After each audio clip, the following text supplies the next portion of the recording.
आणि तत्कालीन अनेक संतांचा उल्लेख करावा लागेल, परंतु राष्ट्रसंतांचा इतर संतांच्या पेक्षा जर काही वेगळेपण असेल तर राष्ट्रसंत हे उपाधी त्यांना लागण्याचं कारणच ते आहे की त्यांच्या प्रत्येक कृतीमध्ये, आचारामध्ये, विचारामध्ये, वागण्यामध्ये जोड होती ते राष्ट्रीयत्वाची.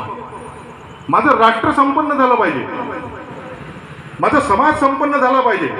माझा दरिद्री नारायण असलेला हा ग्रामातील, या गावातील सामान्य व्यक्ती हा कुठंतरी भरभराटीला लागला पाहिजे. इतकं व्यापक त्यांनी स्वतःचं चिंतन केलं आणि या चिंतनाला व्यापक जोड दिली. ते सामुदायिक प्रार्थनेची जी गावागावांमधून आज सुद्धा आपल्या सर्वांच्या कानावर पडते.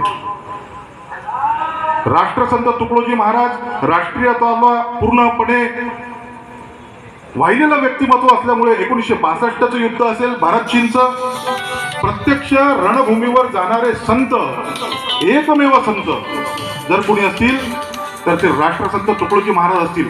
तत्कालीन यशवंतराव चव्हाण या देशाचे गृहमंत्री होते, त्यांच्यासोबत